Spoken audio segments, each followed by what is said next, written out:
Great. So welcome everyone to the final of the 5th London Chess Classic. It's been a great tournament so far. I'm expecting even more fireworks. We've got two fantastic rapid chess players who've already entertained us greatly over the last few days. The London Chess Classic is in its 5th edition here at the Olympia Conference Centre, and I say that, I know all of you in the audience know where you are, but those online don't necessarily know that we're at the Olympia Conference Centre in London, our traditional venue where we hope to be next year, all being well. Thanks for watching both here at Olympia and online. As you know by now, if you've listened to me before, the London Chess Classic is run by Chess in Schools and Communities, which is a UK-based charity that delivers chess to primary schools in England and Wales. We also support Chess in Schools projects in Africa. Currently we're in 283 schools in 51 boroughs, so we're very much a national organisation. And I'd like to make those of you here who don't already know, and particularly the online audience, aware of a wonderful new initiative that we've undertaken with Barclaycard, which is called Yes to Chess. And it's an opportunity for children of primary school age in 8 countries, 7 European countries, plus the USA, to join an online chess server for free, where they can play children from other parts of the world, they can get free chess lessons, and we're also starting a tournament to which the winners from all the countries will be flown into London for the final. The children in the UK who win in the UK competition will have to get the bus, but everyone else is getting an aeroplane. And it's a wonderful opportunity. Children don't have to take part in the competition. They can just come and play friendly games and learn. We really don't mind. We just want to build an enormous community. And in order to take part in Yes to Chess, all you have to do, if you're a teacher, is register your school at yes2chess.org. That's yes, the number 2chess.org. And you'll be given secure logins accessible only to you, the teacher. And you can actually register an unlimited number of children. So, I mean, we want to create a community with tens of thousands of children playing each other and enjoying the game of chess and deriving the benefits that learning the game brings. So please go and have a look at the website yes2chess.org and register your school. The charity does depend on the support of the public, or the support of our sponsors, and thanks to everyone at Olympia who's donated to the charity already. There's still time to do so at the charity desk in the foyer, or you can play a game of Blitz, 5 minutes to 1 minute against a Grandmaster or an International Master. I've had 3 of those games. I'm pretty much spent, mainly because one of them was against a child, who, of course, being a child, nearly crushed me. I think we've currently got Jakob Agard out there, and we've had Gwaine Jones, we've had Andrei Stratescu. So here's your chance to challenge a really good player. And it's a very, very enjoyable experience. You get 5 minutes, they get 1 minute. Don't resign. See if you can flag them. Somebody just did that to me. If you'd like to support the charity and you're online, if you're watching the online broadcast, then please go to the website londonchessclassic.com, and you can donate in a variety of ways. If you've got a PayPal account, then you can just click on the PayPal account. That's really, really easy to do. If you want to donate by credit card, then you can use our Just Giving page. If you're in the UK, you can even send us a text. I've calculated that if everyone who's watching online were just to give us £3 or £4, $5, €4, actually this tournament would be secure forever. You know, if we could just get the online audience to do that. We're never going to go to a pay-per-view model. All you people out there, we're just dependent on your goodwill. You were fantastic last year, the online audience, and I hope you'll be as generous again this year, because you're getting a wonderful show. So a wonderful show that I'm not going to delay any longer. So let's welcome our 2 finalists to the stage. First of all, the US #1, Hikaru Nakamura.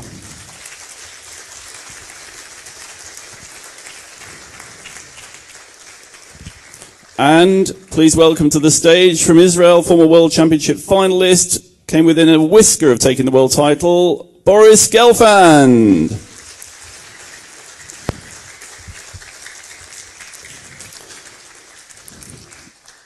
Now I'm going to hand over to the chief arbiter, Albert Vassar, who's going to determine who plays white in the first game and who plays black. Albert likes to do what he calls a double blind, so someone has to choose who's going to choose. Over to you, Albert. So let Hikaru, if he picks the white one, he chooses but he took the black one, so the color will be decided by Boris.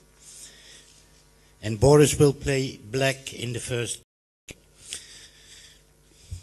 So last thing to do is put the name tags.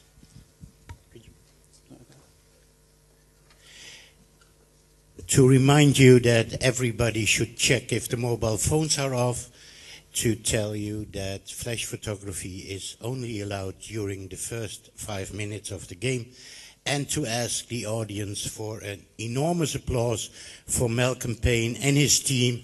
A lot of people working here to bring this chess tournament to you, and I think it's well deserved if we do it at the start of the final.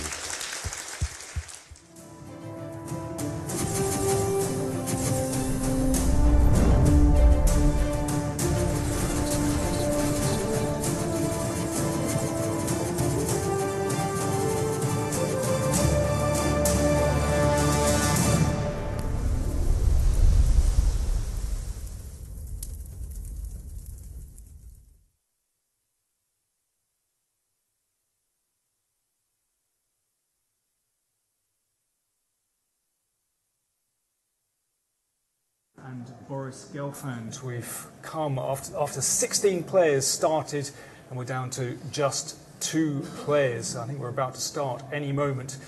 My name's Daniel King. I have my co-commentator here, Lawrence Trent, and we're also joined, I'm very delighted to say, by Peter Svidler, who got knocked out, unfortunately. Yeah. A couple of rounds ago, but anyway, it's great to have you with us, Peter. Thank you. So, okay.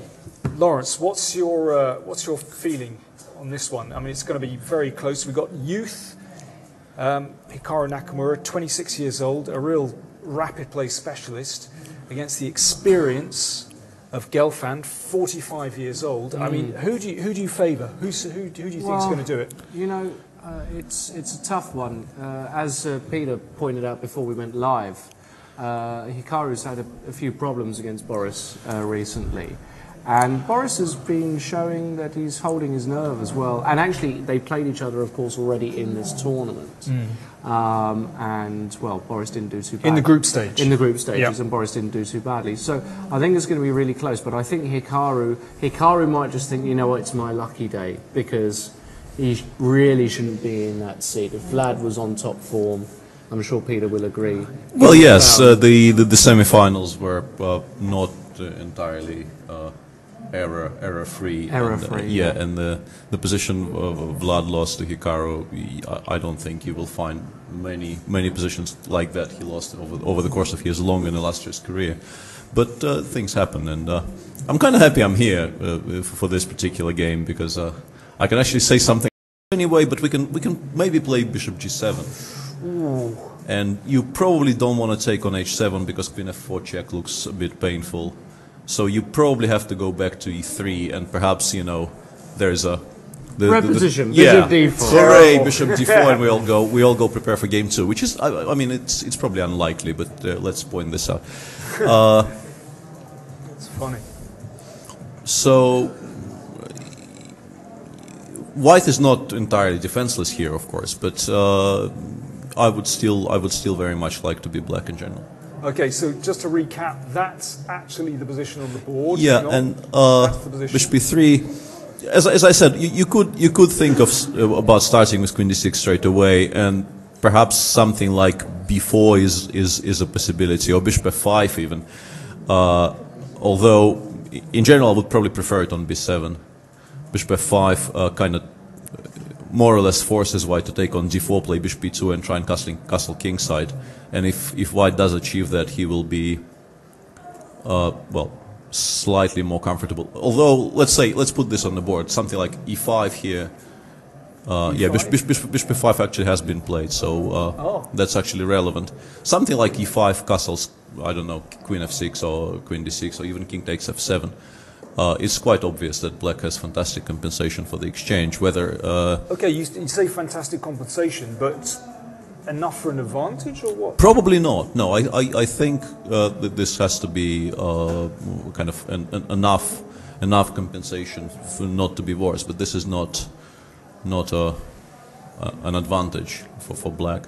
So that's the position on the board. Yeah, that's the position on the board. I think Rook C1 is too ambitious. I don't really think White can play in this fair. I think the knight has to be taken. I would be very, very surprised if White could waste the tempo on Rook C1 in this position.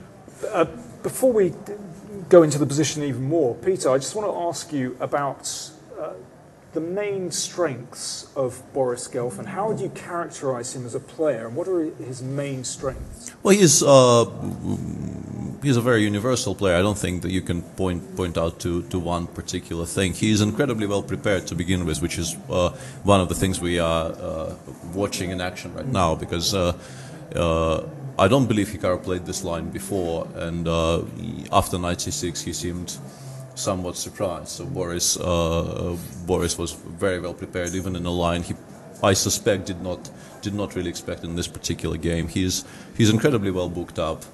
He's a very, very good technical player, but the man who played neither for the majority of his early career, you don't get to do that being simply a technical player. Obviously, he's very well at home. He's pretty much at home in any type of a position, and I don't think, basically, when you talk about players of that caliber, it's very, very rare that you can name one thing that makes them strong. It's generally a combination of abilities, and in Boris's case, I think it's very much the case. But I mean, I find it incredible that Boris is 45 years old, and is he now? Yeah, he's 45 according to my records. Possibly. Yeah. Okay.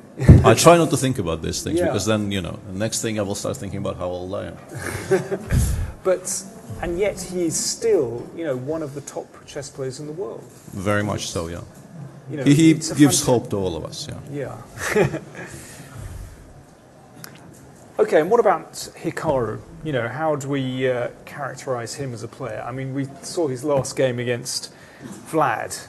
I mean, it was shocking, wasn't it? I think one word for Hikaru that is, for me, a definite attribute is resourcefulness. Or he's resourceful. He is an incredibly strong practical player. Player, yeah. He is very, very good and dangerous in dynamic positions. In his case, I think, as with all young players, or at least most young players, I would say, who break through, they generally begin by being very, very good attacking players.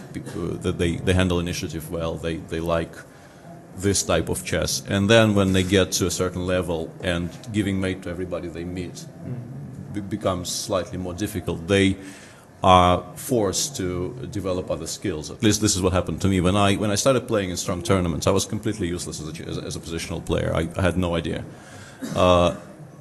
And people were using this against me, and eventually you either evolve or die. And by now I think I can sort of hold my own in boring technical positions. And this already is happening to Hikaru, and he is now winning games. Let's say the game he has just won against Vladimir Kramnik in the World Teams in Turkey is a game you would normally associate with with colors reversed.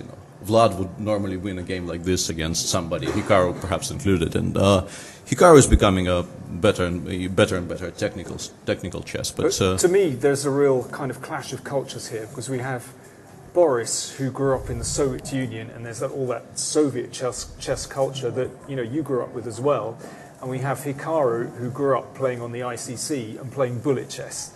And to me, that there's a real clash there. And it's interesting when you say that Hikaru, as you said, it's evolve or die. And I think he's still improving, actually, because clearly, and it would be very strange if he wasn't. Yeah. And we're all trying to improve all the time, and he's still very young, and he is still a work in progress. Although he obviously is already exceptionally strong.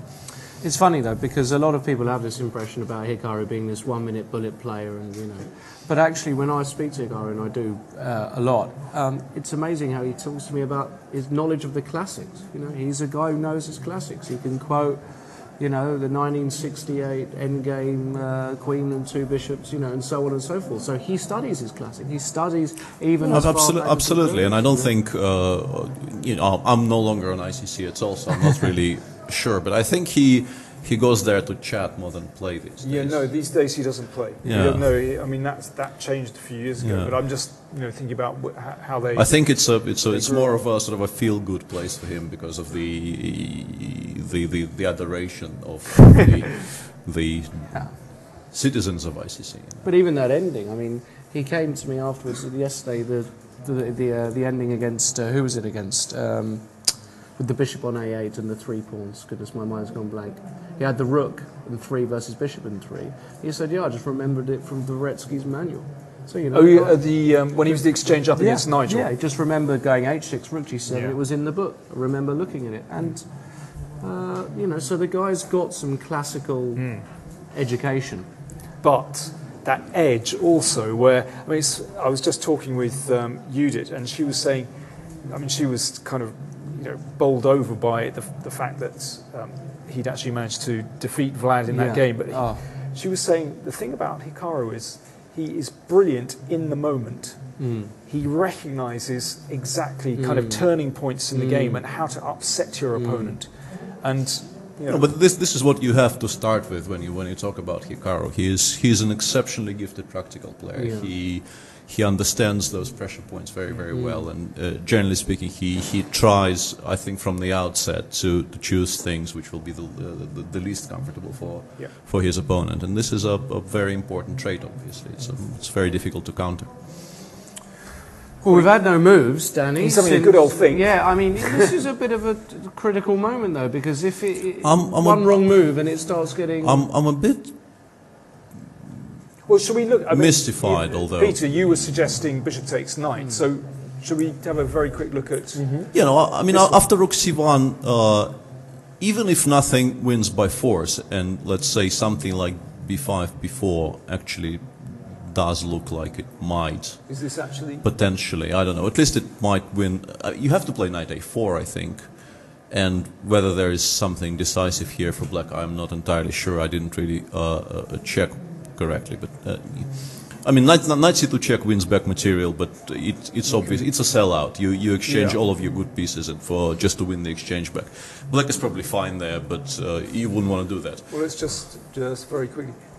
Takes, and... But actually, okay, instead of taking here... Yeah, you could go knight a4. You could go knight a4, but even here, let's say, first of all, after rook c7, I don't see any mate. So. Okay.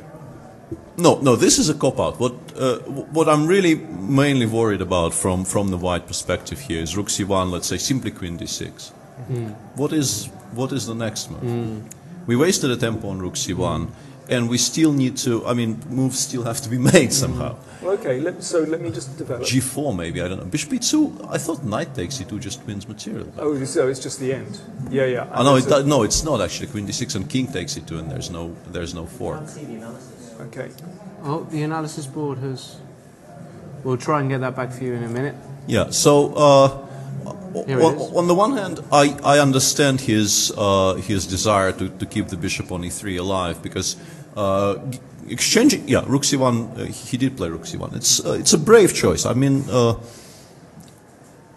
It could be okay, but it's a move that requires a lot of belief in the opposition, because things could go quite badly wrong if black finds something. Yeah, there's one character in the room who certainly believes in black's position, and the computer assessment we have here is that black already has some advantage. I should say that we don't see variations that the computer gives us, but now and again I can tell you what it says. It is. I have. Yeah, but we don't read that. We don't read that. Your eyesight's better than ours. Yeah. Am I allowed, or you don't read that? No, because we're banning you. Oh, okay. That's why we brought you in, Peter. Otherwise, okay. we bring in. I was saying that queen d6 is a good move. Let's. Queen d6 is. Yeah. That's queen d6. I'm curious what the machine thinks about b4, because my two ideas for white here are basically b4 and g4, because bishop b2 looks a bit passive, and probably b4 will be very strong against it, but. After b4, after b4, even maybe knight c6 is very strong, or knight a4. I don't know. It just looks horrible. And the other idea I had was, yeah, b4 is just, I mean, driving this knight away makes some sense, because then maybe you will be a bit freer to develop the other pieces. But I mean, it's loose as all get out. It's Even probably knight bad, D6, yeah. Knight C6. And after queen d6, my other idea was g4. Trying to drive. Well, it's a position which calls for desperate measures, because no, I understand, but I'm just you amused by b4 and yeah, g4. no, if you allow rook d8 and black just gets rook d8 in, and white has done nothing, white is in a lot Can of even trouble. do it now, rook d8. Yeah, no, but yeah, here basically queen c6 would be very strong, but white will take on Take on g4, d4, yeah, exactly. which is why you start with rook d8. You just leave the bishop unprised, gf5 And queen c6. and queen c6, and this is trouble for white. This is trouble for white, because the rook is hanging, knight f3 check is a big threat, and this is potentially trouble Well, for you white. probably have to just hack this off and maybe give the rook back and try to Yeah, try or to possibly break go through. rook g1, knight f3, take on f3, and take on c5. You do end up Yeah, with some well, that's pieces true. for the queen, but It doesn't like that one. the coordination is very very. He's played queen d6. Queen d6 has been played, but once again, I mean, it's a very natural move, and even if you don't see all the variations after it, you still make it in most cases because it just looks right. It's very very difficult to stop yourself from playing this move. It's so natural. g4 though, I mean, Well, I understand you mocking me to an extent, but no, not at wasn't all, mocking, Peter. I I wasn't would. I wouldn't dream it. I wouldn't go there. yeah, but suggest something.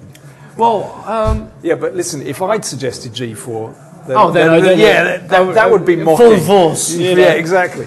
Yeah, and actually, one thing I wanted to point out after bishop e2, perhaps there are more ambitious options available to black. But I just wanted to point out that even if you take on e2, queen d6, c takes d6, king takes e2, and you just play knight d3 here. I think if anyone is better here, it's black. I just want to briefly point out that we're, as of right now, we're a whole exchange down.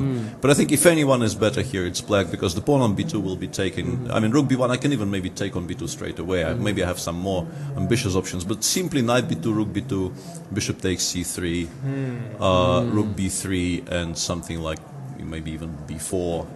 With a threat of bishop c2 or bishop e6. These are proper Grunfeld bishops, aren't they? Yeah, This is why we play the Grunfeld. Absolutely, yeah. Great A position like this, yeah, you don't get them. You don't get them every day. Now, hang on. There was a fairly recent game, about a year ago. You played position, I think it was from Grunfeld, where you sacked an exchange and you had 3 against 1 on the queen side. Yeah, there was. from? Remind me. I think you're referring to my game against Ponomarev in the World Cup. Yes. That was Very nice. that game I remember very fondly, not only because I won it and qualified for the final of the World Cup and therefore to the London candidates, but also because I actually castled queenside in a Grunfeld with black, which is not something you do every day. But I mean, that was another classic kind That of was Grunfeld. that where was you a had the decent bishops. game. Very Yeah, nice although I game. misplayed the opening quite badly, but from a certain point on, it was a decent game. Yeah, and you advance your king up the board from memory, and yeah. Yeah, I mean those pawns eventually quinned, but Very nice. not without adventure and stuff happening. The Botvinnik bishops, that's what they used to call them. Yeah. They're going to So- call them the Boris bishops. The Boris after bishops. Yeah. Boris, which Boris? So I'm interested as to what Hikaru's plan was, because you can't play rook c1 without having some idea what to do after queen d6. Well, check out the clock times. Yeah, We have 11. I think he's 11 about to go minutes. b4, and He's not happy, I don't think, Hikaru. 7-minute time advantage. I for think Boris. it's very difficult to be happy in this position with white. We've got a bird's eye, well, almost bird's eye view, I suppose, of the board there. Hikaru shaking his torturing head. himself here. I mean, I don't think he's happy at all. And Hikaru, just due to the nature of his game, the fact that he likes his dynamic, he doesn't like being on the back foot. So Yeah, no, this would have been incredible fun for him if he were black, If he yeah. were black, he would yeah. love this with black. Yeah, this I think adds an additional layer of frustration when you're playing a position like this with white. If you suddenly find yourself defending this position as opposed to b4. Played b4. Well, as I said, there aren't that many options. No. I mean, it looks like a move you don't make because you like your position. But Well, I like b4 more than g4, I have to say, especially. well, after- if not for rook d8 and queen c6, g4 would have probably been a decent option. But unfortunately, it runs into turbulence. Well, pretty much any move here is So let's just sensible. bung the knight back and see what Yeah, happens. now g4 might be a better idea. Oh, and we're threatening this. Now g4 might be a better idea. It's possibly the idea. Although in this position, I briefly consider knight c2 check here might still be very, very good for black. Knight c2, rook c2, bishop c2. You kind of have to take on c2. Queen b4, bishop d2 is the only move. And now something like rook d8 or knight d4. You don't actually have to hurry with this. Rook d8 is also a very, very sensible idea here. Very strange position, but you know, experience tells me that black should be okay at least here. Maybe not better because a piece is a piece, but Well, what's the score? Black's only one piece down. yeah. So, yeah, and this one's loose as well. I mean, it looks very dodgy for white, doesn't it? Although this particular position, knight d4, kind of consolidates here, so maybe this is not. This maybe is not as good as I initially thought. Knight d4 is an important resource here, and no, but that's just one option after b4. You don't have to go knight c6 after g4. I'm not sure you absolutely have to play knight c2. You might be check. able to play queen c6 anyway. Yeah, no, you could do something like this, but I mean, you're not guaranteed a good result. Hold on, doesn't queen c6 end the game there? Where? In this position. After knight c6, g4, queen c6. Hang on. Move 18, yeah. G4, Queen c6. Queen C6. Just Yeah, the same yeah, idea as the other variation. He went knight e4 instead, so we could potentially stop analyzing this. Although I quite like knight c6, it's a fine move. But Okay. knight e4 was another move I was looking at, and it's also very sensible. It's just that I was kind of loath to suggest moves which allow immediate trades of pieces. I thought, you know, black should benefit from as many attacking pieces as he. Well, Hikaru has taken the opportunity to exchange. Yeah, this is what I expected. Wow. Takes an f3, at least creating an f2 square for the king. f3. I think it had to be played. I think you can't tolerate those pieces on e4 and g4. You have to drive them away, and you know, stopping queen takes b4. Even though it probably currently it runs into bishop g2, and it's not even possible. But generally speaking, you need to start evacuating. Let me just point that out, that we can't flick this one in because this one is a problem. Probably you can't. Yeah, Okay, although so- even this has to be rechecked. So which way? Down this way? Back that way? I'm Let's not see. entirely sure. As I said, I wasn't. Not that one. I wasn't that happy about 94, and also I think Boris could have maybe benefited from a bit longer thought there, because it's a critical position, and he has some leeway. He has a 5-minute Yeah, time cushion. yeah. Yep. So I think I think he got possibly slightly overexcited there, because it's quite clear he's doing exceptionally well. I mean, the position is, I mean, even if you don't see all the lines, it's quite obvious that black has to be doing well. Let's put the bishop back here, because Sure. what I want to do is kind of discourage white from playing bishop d3. No, I understand, but something like, let's say, I think I can even afford to F2. play king g2. I mean, sorry, queen g2 first. Queen although d2. I don't really need to, but yeah, he went. Yeah, Yeah. and queen d2 straight away. My point is, it's not that I want to protect on b4, even though it is a factor. I also want to constantly remind black that bishop h6 might come at any moment. Just a reminder. Swapping more attacking pieces. Sorry, Peter, just a reminder, this is actually the Yeah, this is position on the live. board. This Yeah. is live. This is on the board. Yeah, this is. I think this is a result for Hikaru, given the position a few this minutes is ago. this is a huge improvement compared to what it has been. I still think black should be fine, but we are now speaking in those terms. I no longer think black is necessarily better. It's not that easy to develop the initiative, especially now that white's next move, almost against anything, will be king f2. Yeah. And this is an incredibly nice square for the king, Yeah. because with a knight on d4 there are no checks. It's a very good safe square for the king. And then white can start thinking of getting his other pieces into play somehow. Well, when you say the other pieces, we're talking about these two, and particularly the rook. Yeah, no. If white somehow, here, then if you imagine the same position with the rook, not on h1 but on d1, then it's a completely different position. And sometimes we might be able to trade. And, it seems to me the tendency here is definitely in Hikaru's favour. Although, I mean, you have to point out that, let's say, rook d8, king f2, and some quiet move like perhaps even king takes f7 simply to illustrate a point, to just get rid of that pawn. And black will play, I don't know, e5 if he needs to, or perhaps keep that in reserve, because it kind of kills the bishop on g7 a little bit. Okay, and, so we need to think how we're going to get this one out.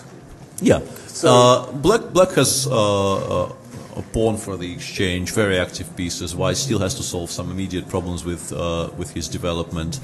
And tempo and bishop g2. That's a bit loose. That's a bit loose. It's not out of the question, but I think it's a bit loose. You might run into some bishop takes g4, fg, queen f6 check, and you don't really want to allow these things. Yeah.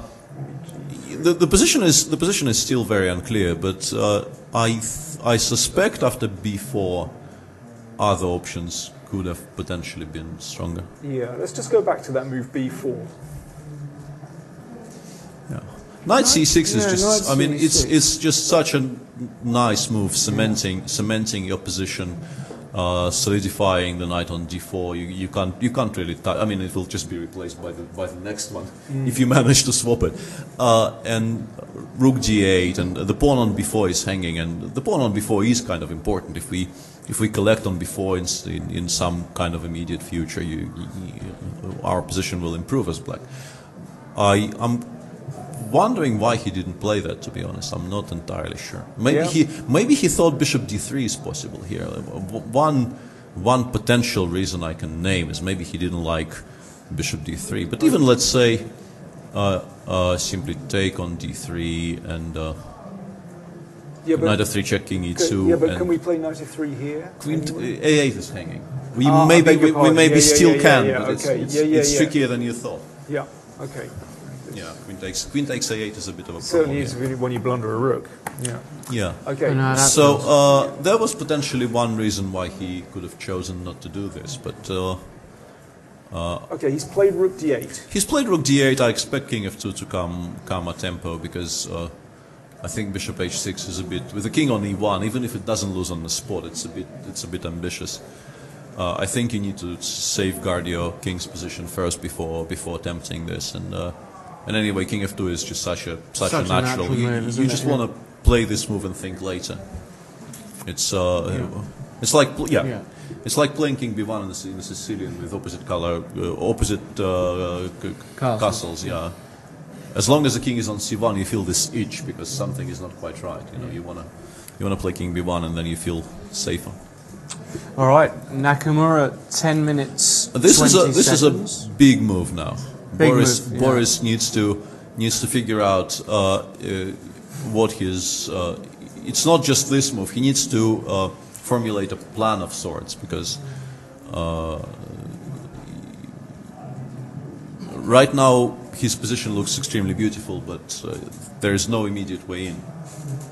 And you would like to find some kind of a way in, because otherwise you are playing a containing game. And I think white actually is kind of threatening bishop e2. Well, threatening is, maybe I'm using the term a bit loosely, but I can't see why it loses. So white's next move, if allowed, is probably bishop e2, and then rook hd1 once again, if allowed. Because after knight takes e2, I can take on d6 and then take with the king on e2. And I think in practical terms, in rapid play chess, white's plan is very, very clear. It's very, very clear what white needs to do, and that's simply get the rook into play. Whereas for Boris, this is absolutely not simple. It is no longer straightforward, because also a very difficult question begins creeping in. It's difficult even in classical play, but in rapid play, there has been a number of games even in this tournament where this particular question played a huge part in the game. The question, what am I playing for here? Am I playing for a win, or should I start looking for equality? And I think up to a certain point, Boris knew he was playing for a win. And now he's sitting there and thinking, maybe it's time for me to start looking for containment and start looking for clear ways to make sure I'm not worse. And this is not a difficult question on 10 minutes. It generally takes some time to get your bearings once the landscape changes, so to speak. Well, Boris has captured the pawn on f7. So tidying up a little bit. Yeah, as I said, it has not been a threat of any kind, but now bishop h6 will not guarantee white the exchange of bishops. I mean, it's a useful move. Should we try bishop e2 and let's see? Yeah, it's a legal move. I mean, I wonder whether should we try and take this? Or is Well, this you just can, but I wanted take just to take on d6 and take on e2. And even though I suspect black is fine in this endgame after, let's say, rook d6, bishop d3, and bishop c4, for instance, maybe. But white will now never be worse, and maybe will even be slightly better. Because bishop e2 has been played. No, black should not be, unless he wins a pawn somewhere, black should not be aiming to take more pieces off the board right now.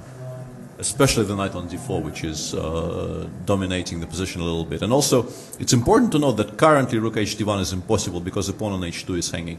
And you want to keep this going for a bit, because as long as the rook is on h1, white is not completely coordinated. Something like rook d7 comes to mind, for instance. rook d7? Yeah, protecting the pawn on c7 for future reference, let's put it like this. Also, the rook on d7 is protected, so if in some positions we want to play the queen from d6 somewhere and then jump with the knight, the rook will not be hanging. No, rook d7 is a very... Rook d7 is a nice little move which sort of improves the position a little bit. I'm not sure it's the best move, but it's a move you can make with your hand, so to speak. And sort of, it's a way of saying pass, but not entirely pass, you know.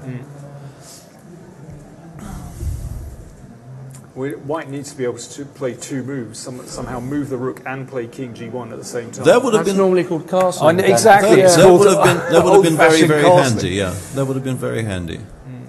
Let's put the rook back on d8 and think of other alternatives, maybe.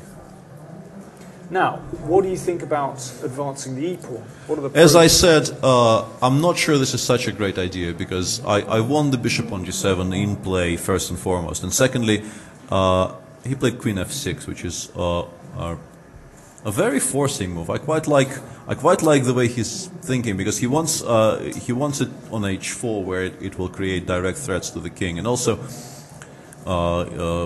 it's a very, very concrete move, asking very concrete questions. Yeah, I mean, I wonder whether black actually might be threatening some kind of discovery here, even already. This I'm not sure about. The rook is on prise. And if you take the pawn on c7? 96 wins. No, rook d7. Rook d7. Rook d7.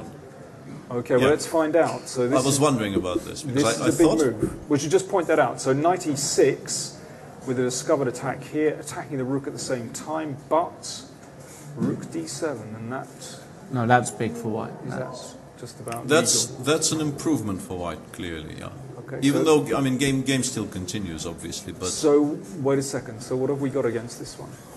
I'm trying to think. Yeah, this is where rook d7 would have been handy, and it's very possible to blunder rook d7 actually, because I thought rook c7 was impossible because of knight e6. To be honest, when I started looking at white's options, I thought rook c7 would have been a nice move, if not for the fact that it loses the exchange back. And Hikaru seemingly wants to take this pawn. He No, understands. I think he's going to take it. Well, it's a hugely important resource. I mean, Yeah. if this move is legal, if this move doesn't lose, He's done it. Yeah. No, Yeah. this is really Hikaru, isn't it? if this move doesn't lose, you have to make it, because it's a hugely important pawn. Now, let's say bishop g5 becomes a threat. And generally speaking, taking a pawn on the 7th and, you know, planting your rook on the 7th can never be a bad So idea. Boris looked pretty surprised when that one flashed out. No, he's just shaking his head. I Yeah. think he's a bit Well, annoyed. I there. think it's quite clear that Boris thought, as I did, that 96 was material. And Hikaru's actually got up from his chair. Well, Hikaru, He's doing the strut, basically. Hikaru's got 8 minutes 16 seconds, and Boris has just gone under 8 minutes. So all of that time advantage Boris had in the opening has also now gone. Where's Naka gone? And he might have Letting him nipped to the stew in his nose. own juice.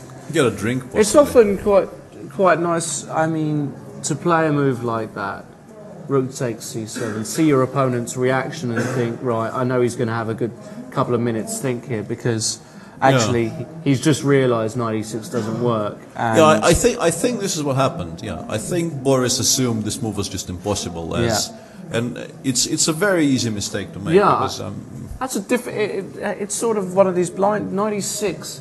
You're attacking too. It's amazing you can Yeah. cut both, isn't it? It's. I Well, mean, he's played 96. has he? Yeah. Well, because after rook d7 he can take, go queen h4 and queen takes b4 and Okay. switch to trying to make a Oh, draw. I see. Let's take a look. So rook d7 forced. Choppity choppity. Yeah, and in this position you could look at some knight jumps like knight f4, but I don't think they make much sense because they don't really create any threat. So I think you need to give a check and to collect on b4, and then rook c1 or something. something like rook coming round the c1 or back? rook d1, and now it's quite clear that white is playing for a win. Whereabouts? Let's see. Well, rook c1, rook c8 was my initial. I mean, it might be nonsense, yeah, and Okay. probably is nonsense. But I don't know. oh, there's a discovered knight attack, of course. Yeah, knight d4 Yeah. or No, something. no, we can't do which that. is why I wanted to put it on d1 where you know it controls more squares. But Yeah. Okay, but that's the position. So we're anticipating rook takes. yeah, this has not gone according to plan for Boris. I think starting with knight e4, he gave Hikaru some breathing space, and this is something you really don't want to do. And now Boris actually has less time than Hikaru's. Yeah. He's a minute and a half under. Yeah. No, this so is this an is easy- tough. Maybe another idea is after takes, queen h4 check, g3 queen b4, is play something like queen d5, just sort of pinning. This is a very nice move, actually. Yeah, I like this move a lot. Yeah, Queen d5. yeah, this is a very good move, Lawrence. You just Yeah, this looks horrible, actually. This looks like white is in a complete control. Yeah, he didn't even play. he didn't even take it. He didn't He even probably play saw rook d7. queen He d5. he played rook c8, but now rook c1 just looks incredibly strong. No, I think. Well, Well, he's yeah. played bishop d3. He's played bishop d3, which is instantaneously. he's probably considered rook c8, I guess, and figured out what he wanted to do against it. And now you are left looking for some random jumps. I don't know. okay, I mean, hang on a second. on. Let's try knight f4 here. I'm not entirely sure. I mean, once again, bishop f5, queen f5, but I think g4 might be a very good move there. Regrettably for Boris's fans. Yeah, no, that seems to. You have to play bishop f4. I mean bishop f5, because bishop f4, bishop d7, black is fine. Bishop f5, queen f5. And now I'm threatening rook c2. And this is a huge threat, but unfortunately I think g4 is incredibly strong here. Just g4. Kicking the queen away from the f5, c2 diagonal. Okay, let's go back. So what if, in this position, if I just trade and do the thing we had before of I can take with the rook, I think. check with the rook? You just want to protect b4. yeah, rook takes is the move. No, the problem is once the rook leaves d7 and once the bishop is no longer on f5, black is actually left with 0 attacking pieces. None of these pieces do anything anymore. Queen h4 check will just be met by g3, and I mean you can play queen h4, queen h3 and kind of keep the rook on h1 passive for a while, but you are playing a position exchange down for not very much. It's probably the best practical chance here.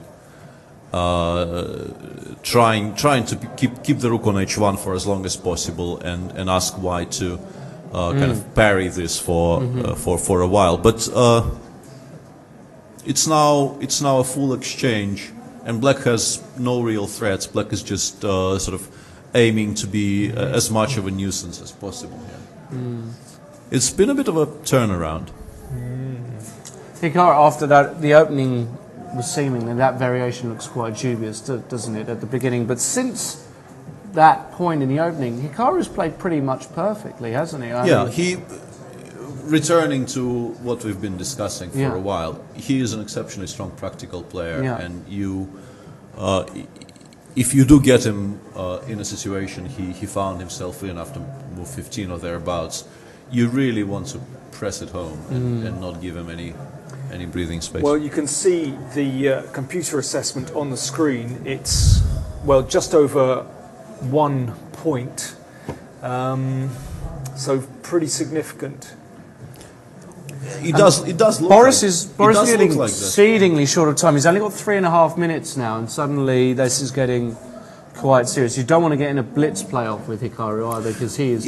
It's not really even about that. Boris is a very, very strong blitz player. It's just that he had a very nice position and more time, and now he has a worse position and less time. Yeah. It's not that he's very worried he will have to play against Hikaru being very short on time. This is, if you have a nice position, why not? But problem is his position has deteriorated alarmingly. Let's put it like this. Rook c3 by Gelfand. Yeah, I think maybe he wants to take with the pawn on f5. Maybe if white takes, I don't know. Really? Okay, let's. Because I mean, queen f5, rook c1 looks a bit dodgy. Sorry, excuse me. That was a little mouse slip. Maybe gf5, maybe hoping for some f4 somewhere. Although this also looks very suspect. Even rook c1 is strong, probably. Yeah, rook c1. Okay, so rook c3. Well, I think you have to whip it off, don't you, on f5? Well, there are other moves here. Maybe everything's protected. Nothing is hanging. You don't actually need to do anything. Yeah. You can start by playing rook c1 here. Actually, yeah, maybe rook c1 immediately. You can play rook c1 straight away, and maybe, yeah. I don't know.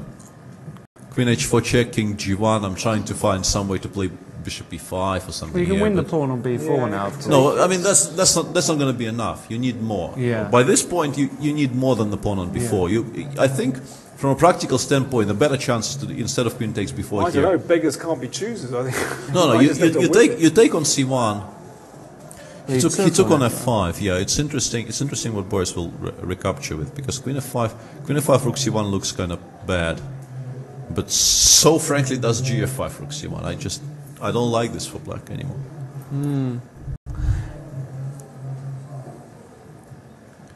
This has gone quite badly wrong. No, Are you predicting a Nakamura win here, Peter? I mean, there are all kinds of turnarounds possible, as we have already seen in this game even, but no, g5 is a decent move because, f4, because rook c1, queen h4 check was very unpleasant, and rook takes e3. Okay, he just banged out f4. Well, he doesn't want to allow f5 or 4, it's very understandable. And also, somehow, it does rather stymie. Hang on a second. It's not great. There are some ideas here. Although, I thought I saw something, but it doesn't work. Yeah, you probably have to play something like queen h4 check, g3, queen h5, maybe, or h3. You have to choose one of those. Yeah, he played rook c4. Played rook c4, which is a normal move, and he wants to shift it to e4 potentially and do that. But it allows rook c1, and the king will just go to g1 if checked, which is, I think. Rook c1 looks huge. Yeah, rook c1 is a very, very okay. Rook natural c1, move, but if you go rook e4, rook e4, even g3. The problem is, now that the rook is out, white controls. White controls absolutely the entire the board. He's got the board under control. Looking say, ominous, isn't it, for black? As they say in a different game, he's got the board crushed. Yes, indeed. Yeah, I mean, black's minor pieces, they're actually, they're not doing anything, are they? I think this is the problem. f4 was a good move as well. f4 was a good move, but not a particularly difficult move. No. So that is the position on the board. Hikaru He's has played rook c1. He just motors on, doesn't he? He just gets into gear, and he's very good with momentum, Hikaru. Just got a 3.5 minute time advantage, almost. well, he played rook e4. Yeah, now, I mean, g3 is not forced, but g3 is a nice move to make so as to stop all the potential nonsense on the king side. You know, you protect f4, you protect against queen h4 check. Yeah. The king will, if needed. Yeah, he's just. Yeah. He's in gear, isn't he? Done. He's Hikaru. played it.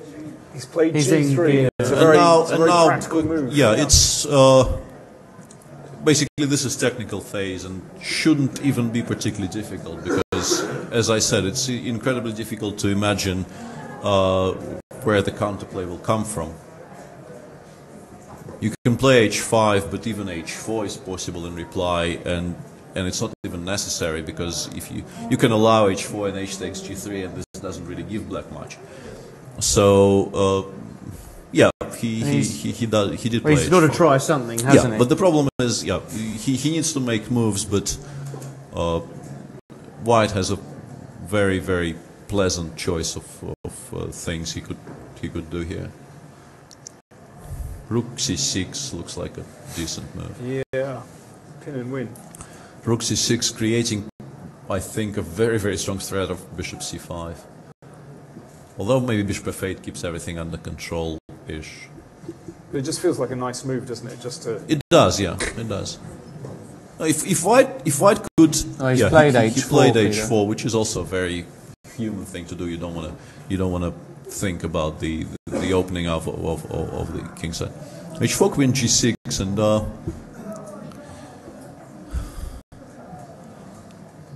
Black's position is the knight on e6 is a very important piece because it means that it's very difficult to break through. And yeah, bishop c5, bishop f6 I think is a very decent move now.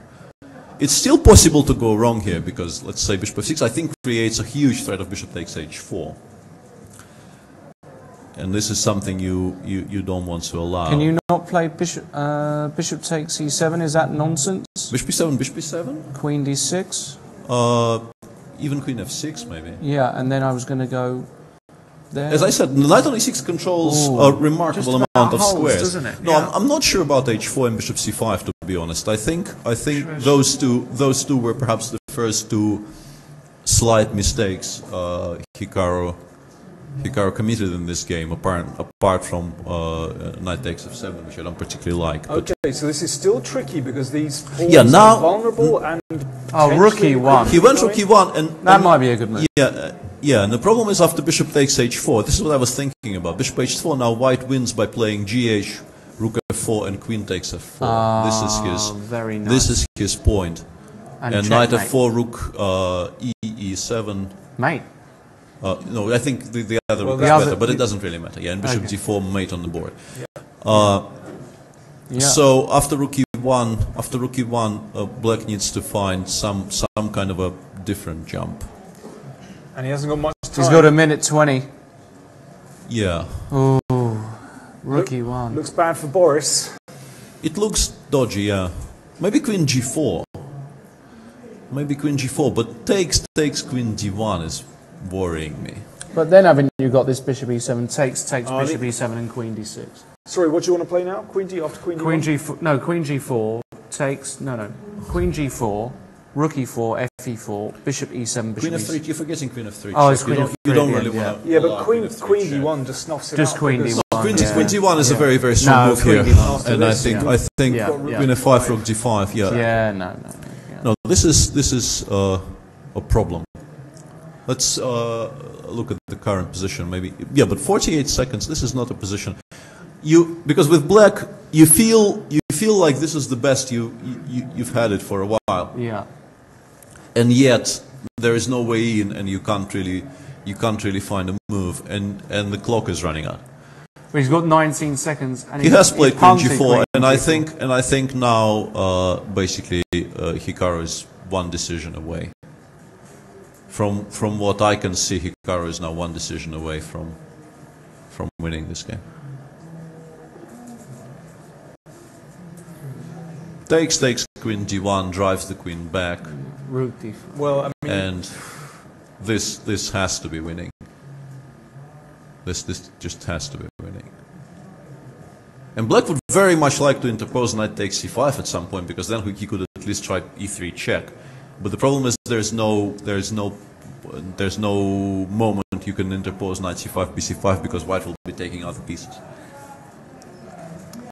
it does look all over. I mean, queen h3. Yeah, this is maybe the only chance. Queen h3, queen h5, king g7, or king somewhere, I don't know. But the problem is you're not really threatening all that much. Something, yeah, he's taken, and I think it's coming. No, he's done it. Yeah, no, he's seeing. I mean, there must be a move that just kind of keeps control here somehow. Well, queen h2 it's an unpleasant threat, but not a... You can play queen g6 maybe. Queen g6 just Yeah, queen h2 and just go forward. King e3. Queen g1. Queen g1. Ah, no, sorry. Yeah, and queen b1 I check, wanted yeah. to suggest taking on e4, but yeah. No, queen Well, f5. he's Rook, come back. queen f5, rook d5. Now rook d5. Now rook d5. No, this is over. No, rook Yeah, d5. this is not an improvement. Yeah. Rook d5's going to end the game. Well, you still will play queen h3, and we will get a similar looking position, but with a rook on d5. So maybe it actually is a slight improvement to what we're just looking at. we were just looking at. Maybe because of that, it's potentially prudent to start with bishop b3 instead of rook d5, because black is really not going anywhere. But I think it's very, very difficult to restrain yourself from playing rook d5, to be honest. A move that wins a pawn on h5 with check. I wonder if you can improve things just by flicking that one in. And, well, if queen h2... Queen g4... Then, yeah, then queen now e2. queen e2, exactly. Queen e2 and take on e4. Yeah, that's a pretty decent idea, actually. I think this... Yeah, no, queen e... Oh, no, well, no, once you win that one. no, if the pawn on e4 is gone, the game is just over, yeah. He's played rook d5. Yeah. No, Boris will play queen h3 because that's the only move left. Yeah, and queen f1. And queen f1, just instant. Hikaru is on song in this game, I have to say. Yeah. He, apart from the slightly dodgy opening, once he was sort of let out of the box, he has played a very... 5 seconds. Boris, you've got to make a move. 2, 1. It's gone. I think it's gone. It's complete. No, he's just gone. Boris has resigned. And that's that. Well, there we go. So, first blood in the match goes to Hikaru Nakamura. So, Boris Gelfand now in a must-win situation in the second game. Now, that game will be in, I think they've got a 10-minute break or so. Okay. So, don't go anywhere. We will be right back and expect a lot of action. He's got to win, so he's going to throw everything at... Drink a drink or two. You go and have a drink. Thanks for joining us. Yeah, thanks for joining us.